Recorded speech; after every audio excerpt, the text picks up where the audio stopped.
And my Mercury-Neptune conjunction is at 28 degrees Sagittarius. Wow. And I have a Sun-Uranus conjunction at 9 and 10 degrees. So I'm right up there with your Saturn, Linda. Oh, whoa. Neptune-Saturn square. So there's a lot of really beautiful unknown. Couldn't quite express it all here, but I'm just kind of beginning to teach again. Starting a new phase of sharing and connecting with community. And I don't know where I'll be, but I'm pretty clear about what I'm cultivating and what I'm growing on the inside. Right. And, but it's very much a mystery right now. Right, right. I love all your Sag. I absolutely adore it because it's like so honest and beautiful. Yeah, so I don't know where everybody is. They're like 4 minutes late. I'll just have to send a quick message. If you could just please hang on for a second. Yeah, I'll just start singing. Okay, great.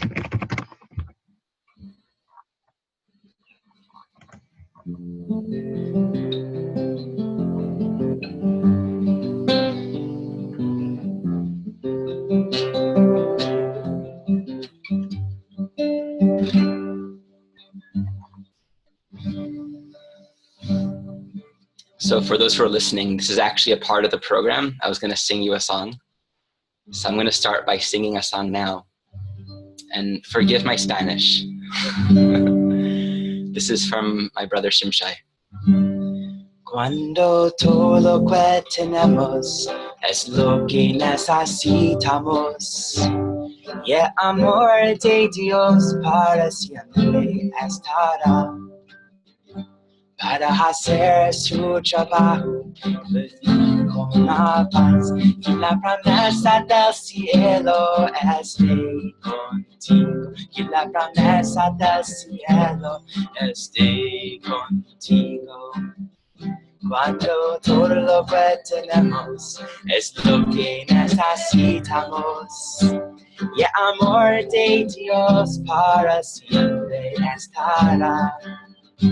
Para hacer su trabajo con la paz, y la promesa del cielo esté contigo, y la promesa del cielo esté contigo, y la promesa del cielo esté contigo, y la promesa del cielo esté contigo.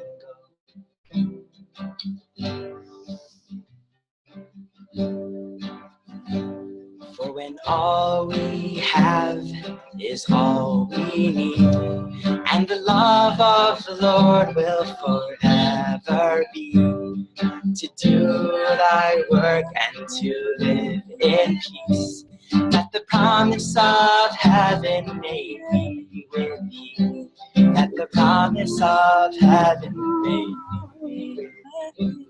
For when all we have is all we need, and the love of the Lord shall forever be, to do thy work and to live in peace, that the promise of heaven may be with thee, that the promise of heaven may be with thee, that the promise of heaven may be with thee, that the promise of heaven may be with thee.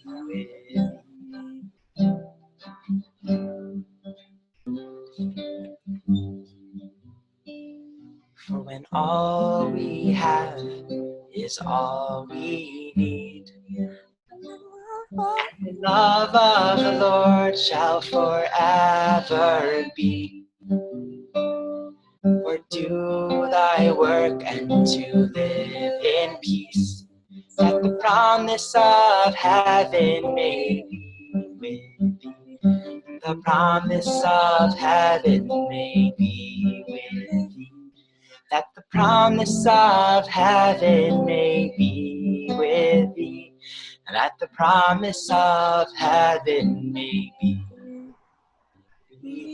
with thee. Beautiful. Excellent. Gorgeous. Can't wait for the recording to listen to that again. It's beautiful. Glad I caught that. Yep. So Ari, I'm going to hand this meeting 4 over to you. Thank you so much. Hello, everyone. So I just wanted to take a look at the list here and see who I'm with. Robin, Lauren, Sue, Melanie, Dawn, and I'm so sorry for not knowing how to pronounce your name. I forget if it's we or I don't remember. And Linda. We? Is it we? It's Wei. Wei. Okay. Yeah. Thanks. Good to be with you again. It's been a while. Yeah. And my friend Julia's hanging out with us in the room that I'm in right now. Hi, Julia. Hi. Thanks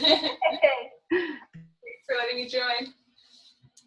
So I start off with that song because the essence of that really combines this idea of abundance and the idea of contentment. And the Venus, Taurus, second house archetype actually corresponds to both. We have on one level the correspondence to values and things that we need, and what makes our life livable, what makes our life worth living. And so we all have things, we all have stuff. We all form a conscious relationship to the body and to understanding, what do I need? How do I wish to survive? But synonymous to that, in a beautiful way, is also necessarily the energy of contentment. Because only from a place of contentment can we feel into this moment.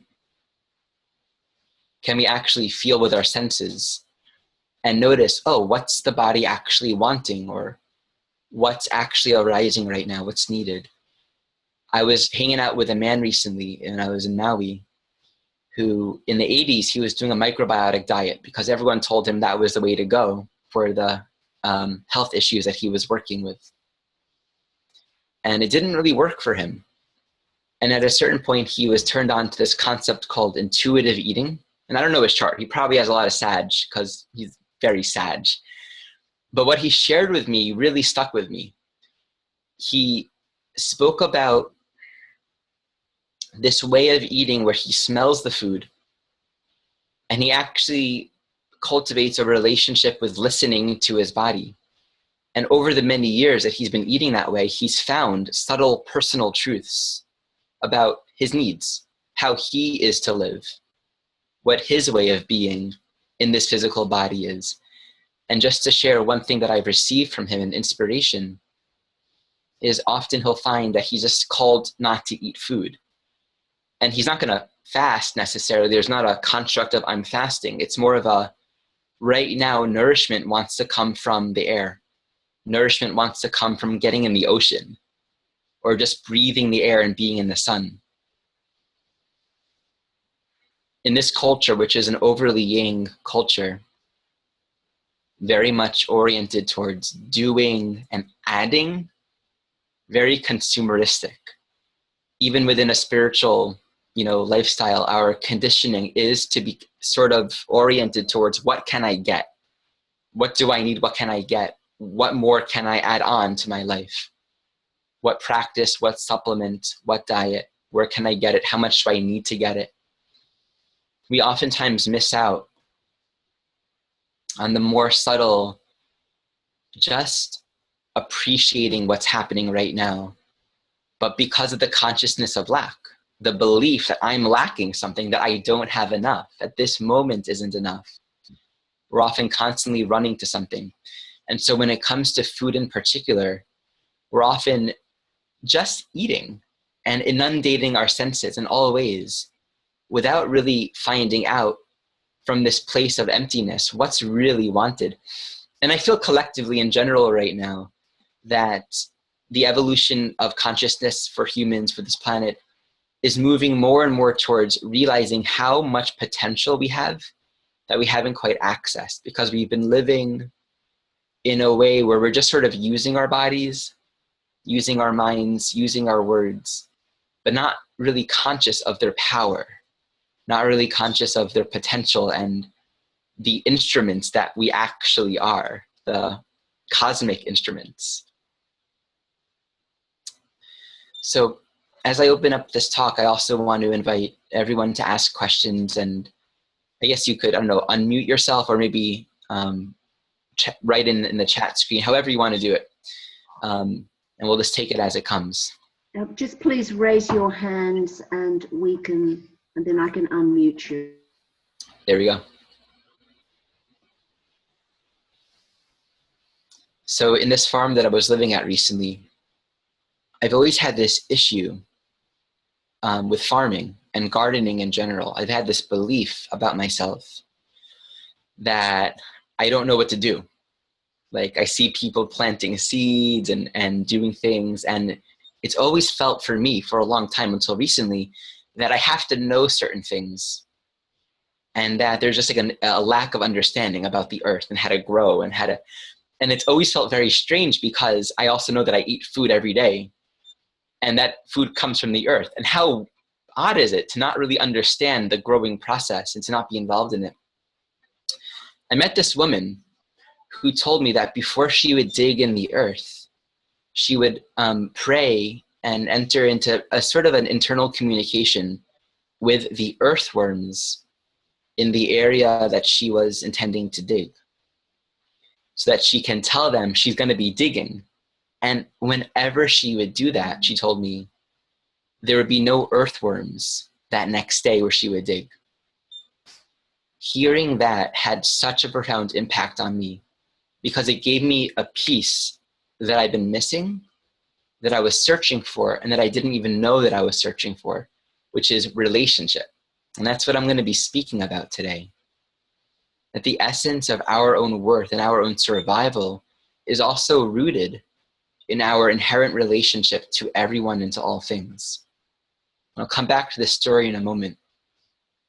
But just to pick apart the archetype of Neptune, of Venus, in evolutionary astrology, Venus is the lower octave of Neptune. Neptune itself represents the oneness. There's only one reality, and there's only one source. And each soul, everything in creation is of that source. And it's the inherent yearning and sort of wiring within all things to remember itself as that source. And so from the point of view of Neptune, there's just the appearance of manifestations arising separately. My life and your life, seemingly disconnected. But on that Neptune level of awareness, we learn that there's only one reality. And so how could it possibly be that anything's truly in a vacuum, that anything's truly separated from anything else? And we get to the Venus dimension, where there's a very personal experience of consciousness manifesting itself and operating through body, and establishing a personal relationship to the requirements of this lifetime. Food, survival, values, needs, relationships. But in order to get any of these needs met, there's the necessity to step outside of any illusion, any notion of separation. We have to necessarily learn how to bridge the gap between ourselves and other people and to the life around us. For example, and I posted something like this yesterday on my wall on Facebook. If I want to learn how to make Indian curry, it will require me somehow or another getting the ingredients for Indian curry. Just gonna let them finish doing that. Okay. Would you mind letting them? Thank you. And that might mean growing the food. It might mean going to a market. If I go to the market, I'll have to somehow buy the foods for the Indian curry. If I buy the foods, I'll have to learn how to communicate and have a relationship with the person I'm buying it from. And we often relate to life in this way where we're just doing things and taking things and using people for our own purposes. And it's very easy and very status quo to live in that way, where we're just using money or using resources to get what we need and moving on. But we forget that the essence of all these exchanges is really this interconnected relationship. If I wanted to buy food from this individual, it would be necessary for me to really appreciate that me giving this person money supports them in their well-being. And if I can feel that me buying these curry ingredients really benefits this person and their growth, I'm not just taking something for myself. I'm tuning into the fabric of oneness. I'm learning and I'm reconnecting to the truth that always affirms my well-being is never separate from your well-being. There's no way I can receive true benefit and for that to be somehow disconnected from the benefit of all other beings. And when I'm rooted in that, when that's my awareness, I will appreciate buying this food and things that we often take for granted, like going to a supermarket and giving someone our money. We can really begin to appreciate the sacredness and the necessity of these relationships and these exchanges, and to begin to see everything as a sacred exchange instead of just doing something to get something. And that's what I really respect and appreciate about this story that my friend shared, because she recognizes that the earthworms have given so much for all of us. And by acknowledging relationship, it takes us away from this mentality of, I'm just going to take what I need to take and not care about what's happening to everyone else. And there's the Mars element to life. Destruction happens. We, tear things apart. But to be in relationship as well. And sometimes we destroy life. But to also be in relationship with the life that we're destroying and to recognize that this is a part of their journey as well. So that's something that I've come to deeply honor and appreciate. One of the illusions and the shadow aspects of Venus is the false notion of self-reliance. The ability to say, this is what I need, to do what I need to do in order to get what I need to support myself. That's a very empowering quality in Venus. But to take that to an extreme, where self-reliance puts oneself in a vacuum and separates oneself from the relationships and the connections that are all around. I have Saturn in the second house. So any planets in the second house corresponds to the ways in which the soul in this lifetime is going to embody. It's going to develop its own relationship to surviving. How it's going to develop its values and the purpose of those values. So for me with Saturn in the second house, one of my ongoing soul, and it's in Scorpio as well, and with Pluto, one of my ongoing soul lessons is to really have a personal relationship to money, to really have this personal connection to the resources that I'm asking for, the resources that I'm giving. And oftentimes with Saturn, the tendency is to just accept the way things are without any kind of introspection. Oh, in this world, you buy things with money. And yeah, I have my money and I want to buy food, so I have to do more sessions so I can make this much more money to buy this much more food. But what happens when there are no sessions, or I can't do sessions, or I'm sick and I can't do anything and I run out of money?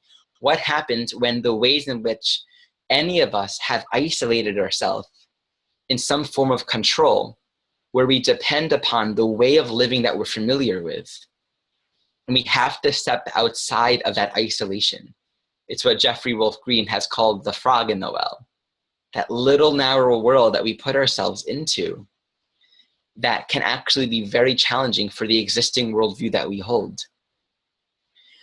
If we're not willing to form relationship, if we're not willing to step outside of our bubble and make the connection to the world around us, then all of our gifts and all that we have will become more and more stagnant.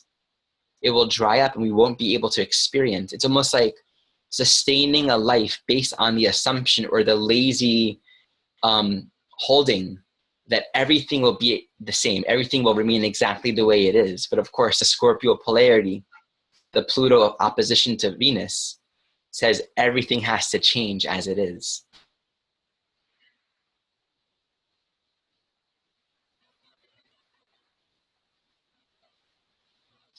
So before I got on this call, I actually had this strong impulse to go to the garden here where I'm currently living. I'm living on a farm again, and to plant some clover over this field that we're, putting a cover crop. And I just had this feeling, if I'm going to talk about Venus, I should definitely do something with the earth right now. And it wasn't an intellectual, it was like a body calling. And this is a part of my journey of really discovering the essence of spirituality as really being about relationship. I'm eating food all the time, but how often have I actually formed a relationship to the physical earth that grows the food? And I think the big healing on this planet right now is just the reconnection to the earth, the reconnection to one another.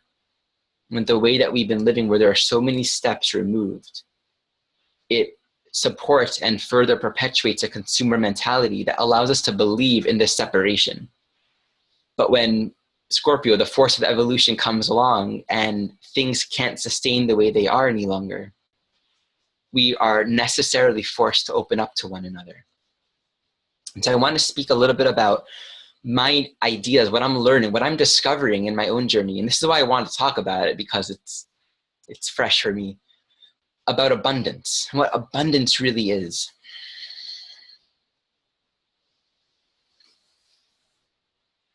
As I was saying before, abundance and contentment are poetically one and the same.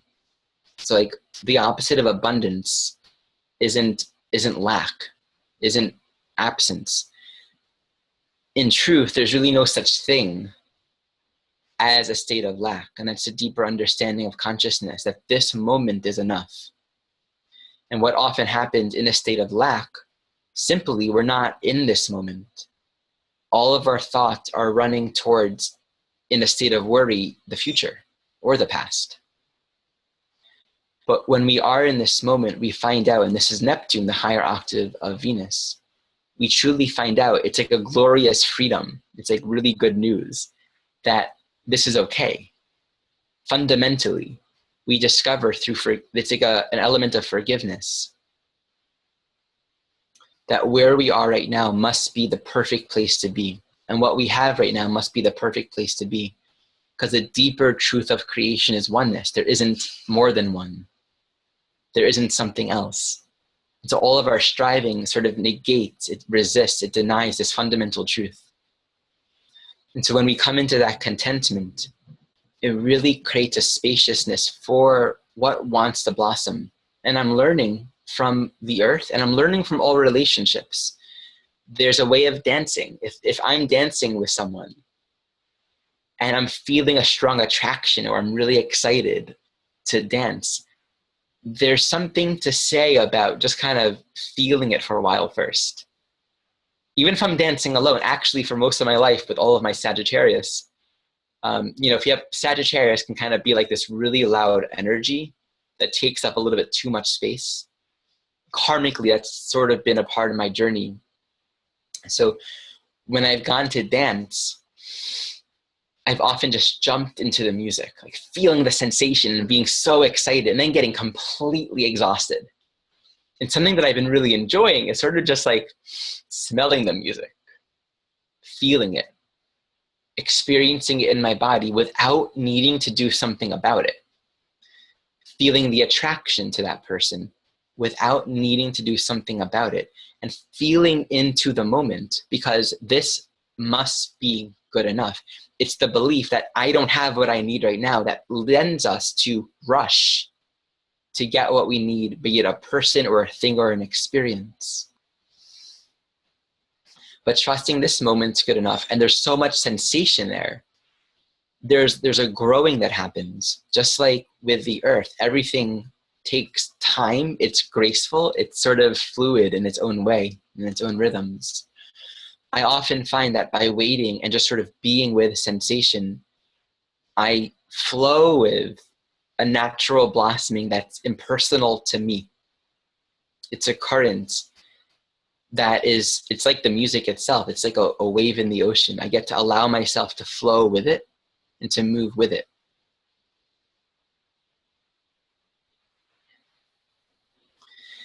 And from there, there's a true experience of abundance, because there's a direct, in the present moment experience of something growing, something beautiful blossoming, the seed sprouting, that person looking at me or dancing close to me, feeling that, but no, I'm not yet, not quite feeling like I want to. There's no right or wrong. It's how do you know? It's feeling, it's sensation. I'm a disciple of harmony. So I have Pluto Venus conjunction, Pluto in Libra, Pluto in Scorpio, Venus in Libra. Heck, let me just show you all my chart. So let's pull this up. Okay. See, share screen. Let's see here. Here we go. Okay. Do you see my screen yet? Not yet. There we go. Starting to happen, yes. Yeah, so you can see here is my Venus-Pluto conjunction. So, you know, wherever Pluto is where we're going to experience the most change, the most growth, where we can become a completely different person in a sense.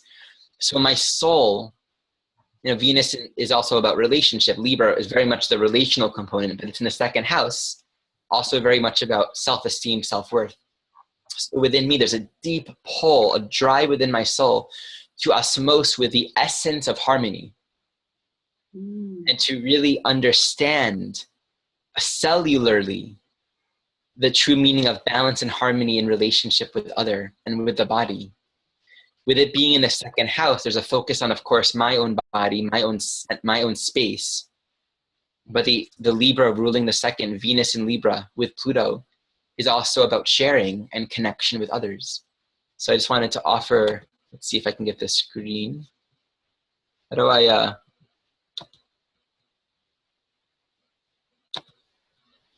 let's see, how do I add a screen sharing? Oh, I see. Stop share. Okay. Okay, so can everyone see me now? Yes. Ari, Okay. we have 9 minutes left. Oh no, okay, fine. Yeah, Sounds good. Ari, would you like to continue in the next meeting or not? We have a spare meeting if you... I would, Dawn would, yeah. If there's interest, I'm happy. If there's interest, I'm happy to. Yeah. Fantastic. Okay, continue. Yeah, we can look at some Venus signatures too. That'd be great. So let me just touch base with where I was going with that. So yeah, I consider myself a disciple of harmony. I'm so curious about harmony, and I used to kind of like I had this belief around farming and this sense of inadequacy around it that's really transforming right now. I've also for most of my life had this belief around harmony that I can't harmonize with my voice.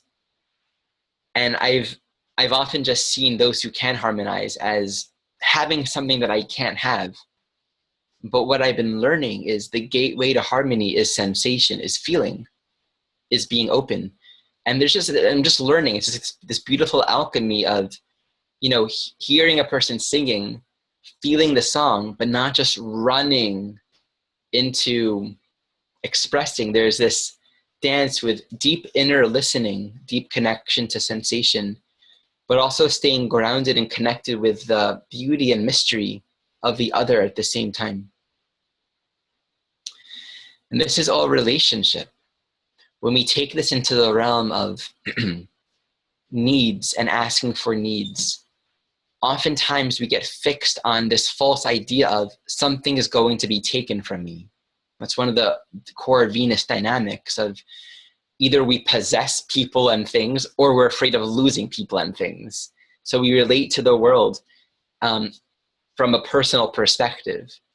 And when we do that, we forget that in our very essence, we are here to support one another, and everyone's well-being is supportive of everyone else's. So learning how to communicate and trusting fundamentally, even when things seem antagonistic, trusting fundamentally that there's no situation where you can lose out by focusing on the highest well-being of someone else. if you feel like you're losing out, then it might be that that's not their highest well-being. Or there just might be some sort of misunderstanding of the truth. Oftentimes, there's the experience of loss or not getting, or one person not getting what they wanted. But to kind of root ourselves in the Neptunian level of wholeness, to really appreciate that fundamentally, your greatest well-being must be a blessing for me and for everyone. And to enter with that mentality in all relationships continually affirms and asserts that we're getting out of our well of isolation. And oftentimes out of fear of losing, I was just hanging out by the river today, and I unintentionally overheard a conversation about these people were having about this woman that is getting a divorce after living with this man who's very rich. And the languaging they were using is very common languaging, which is, do you think she has another man now? And like, no, I don't think he has a man. She has a man now. And they're saying things like, wow, I didn't think they would separate. They seemed really happy together. And just this whole mentality around, I got it now. It's mine. I got it now. Of course, the Scorpio-Pluto polarity to Venus really just says everything that comes is also meant to go. So with Venus, it's not valuing the things and the people for their own sake. Just earlier today, I was making tea, and I was looking for my nice French press that I used to make tea in, and I couldn't find it. And I realized my friend most likely brought it over to a neighboring house, knowing that they didn't have anything like that. And for a moment, I was frustrated. But then I realized, well, she obviously wanted them to have it. She probably didn't know it was mine. In the meantime, what I noticed in the first instance of frustration, I held the story, oh, she took my thing without asking, frustrating. In that vibration, my instinct, my impulse was to give up on the tea. Like, forget it, I'm not gonna make tea. And then when I realized that she's just coming from her innocence and that I also wanna drink tea, I decided to be resourceful and use other pots and other instruments, which allowed me to make more tea because the only thing available was a larger container, which allows me to share it. So when we become possessive, interestingly enough, we actually block ourselves off from really enjoying our life. It's a fascinating, it's like holding on to our sense of mine at the same time inhibits our actual enjoyment, which defeats the whole purpose in the first place. So the final piece that I want to speak to for this section, which I was hoping to delve into more, so maybe we can look into this in the next section, is this beautifully liberating truth. To find our abundance and our worth, we have to give it. Because everything in creation is cycling, everything is moving. So with Venus and Virgo right now, especially where it's, it just entered into a new phase with the North Node. It was squaring Saturn. It's just really active right now, all the Virgo. One of the main issues with Venus and Virgo are self-created excuses for why I'm not valuable enough, or why not to give my gifts, or why my gifts aren't worth it, or why my gifts aren't ripe yet. And with Venus, there are different ways or different mechanisms for all of our Venus where we might become possessive and isolate ourselves by way of not sharing the abundance that we are. And the point here is abundance isn't something that we have, but it's what we are. And sharing ourselves is about entering into a relationship with the world around us. So if we're given knowledge of astrology, if we're given knowledge of music, if we're whatever it might be, we find that we receive all the gifts that we need. We are filled by emptying. And it doesn't have to be monetized. Let's say a Venus in Capricorn, that might be a path at some point. Everyone's life and journey is different. I'm really just speaking in a pure way that there's an invitation for releasing and for sharing. And the mentality of scarcity, of not having, also coincides with self-isolation, not sharing one's gifts. And we often think of it as, I can't share because I don't have anything, but it's the other way around. And in our sharing, we realize how much we have, and we're filled to receive the intimacy that we then invite and attract into our life from all around us. So that's probably a moment to close for now. So if anyone yeah. That's wonderful. Thank you so much. We have 1 minute left. So Okay. let's have a 5-minute break. Sue, are you okay for us to put your meeting further back? Is everyone okay with 2 more meetings coming up? Yes. Okay, fantastic. Let's get some questions ready for Ari Moshe. Yeah, exactly. Have questions. Get your charts ready if you want that, and we'll have some fun. Okay, fantastic. See you soon.